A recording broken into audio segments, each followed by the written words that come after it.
El ajedrez no es solo un juego, no es solo un deporte, no es solo una ciencia, no es solo un arte, también es un reflejo de la sociedad. Eso creían las personas en Europa del siglo XIII y XV, conocido como la Baja Edad Media Europea. En este video encontrarás, a partir de fuentes primarias como el Liber de Ludo Scacciorum o el poema de Etches Amoreux, una información pertinente y una fuente confiable acerca de la representación política y social del ajedrez en la Europa medieval. Continuemos. Orígenes. El ajedrez tiene sus orígenes en la India, alrededor del siglo V y VI.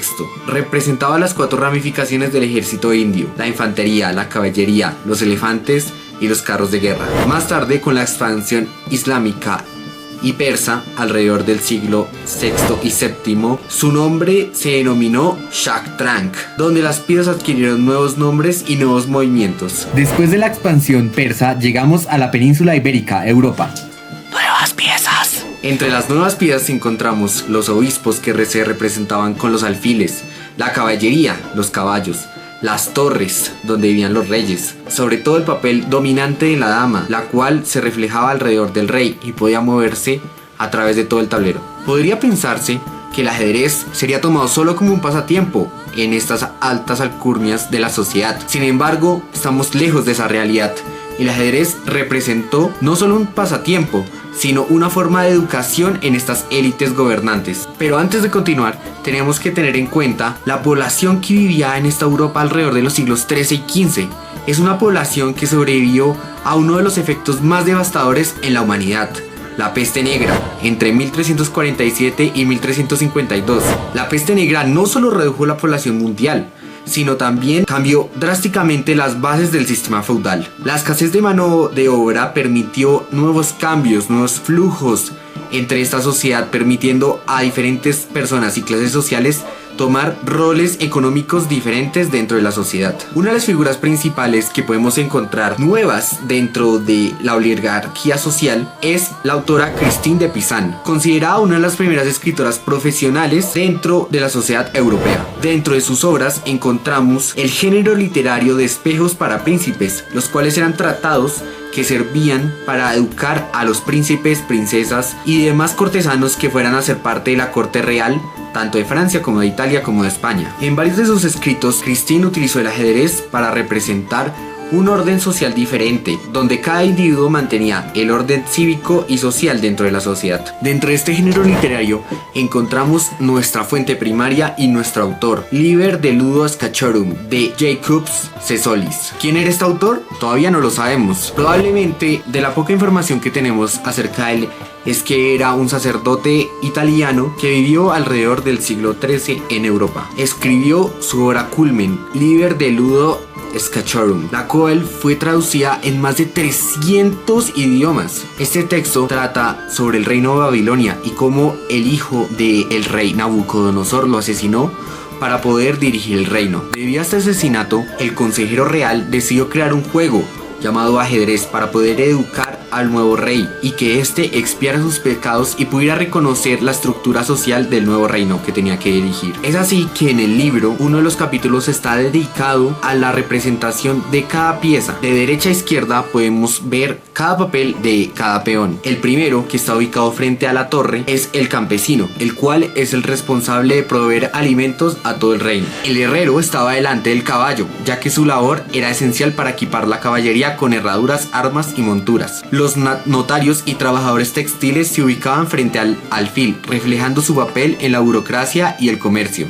Los médicos y boticarios estaban delante de la reina, representando su rol en el cuidado de la nobleza. Los cambistas y comerciantes se posicionaban frente al rey, simbolizando la importancia del control financiero y económico del reino. Y por último, pero no menos importante, nuestro autor no hace oídos sordos a las críticas de la época, las cuales consideran el ajedrez a la par de un juego como los dados. ¿Qué quiere decir esto? El ajedrez por muchos autores era visto como un juego de la perdición, lo cual le quitaba toda su autoridad moral y política. Sin embargo, los jugadores y apostadores eran reflejados en el último peón. El papel del rey, según nuestro autor, era ser justo, valiente y sobre todo saber gobernar el reino con justicia y organización. Sin embargo, el ajedrez medieval de los siglos XIII y XV tiene un aspecto muy importante, y es que muestra al rey con un poder no absoluto, ya que las piezas pueden hacer sus movimientos, ya que cada pieza puede hacer un movimiento característico. Es decir, las piezas del ajedrez y de la sociedad en ese entonces no estaban unidas por una relación orgánica, sino que cada pieza está unida contractualmente con el rey. Cada pieza puede cambiar el destino de la partida, lo que hacía el ajedrez un juego cada vez más estratégico, y que incluso gobernantes como Alfonso X promovió su estudio.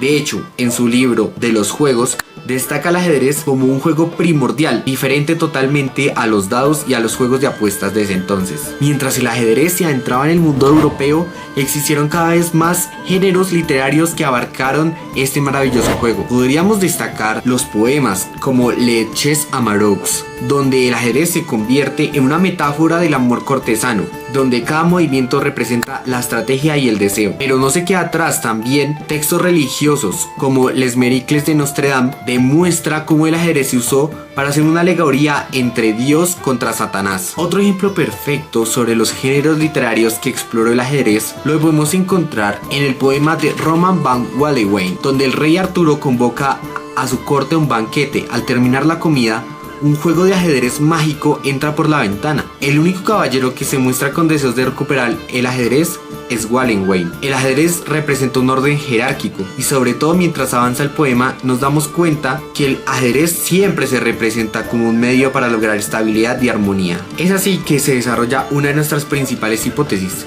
el ajedrez como un modelo de orden cívico dentro del siglo XIII, XIV y XV.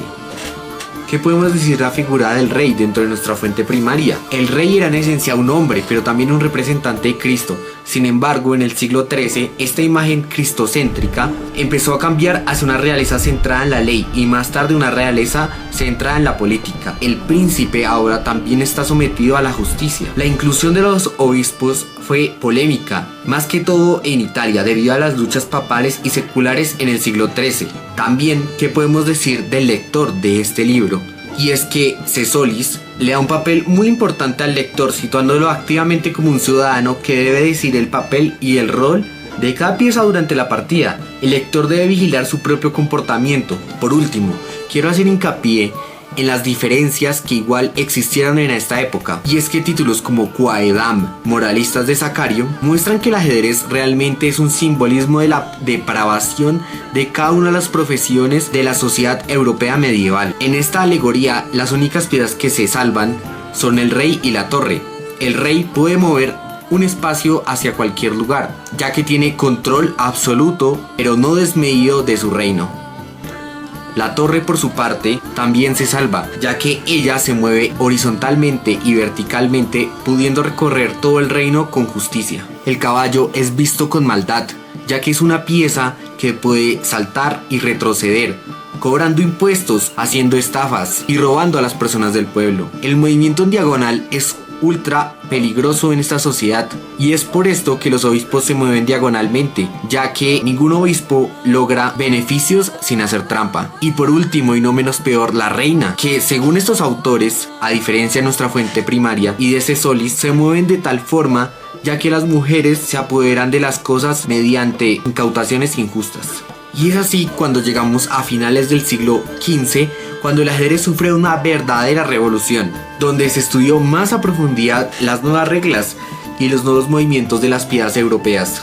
Y es aquí cuando se viene nuestro próximo personaje que veremos en un nuevo video, el gran Ruy López de Segura, que desarrolló la apertura española. Pero esto será para otro video.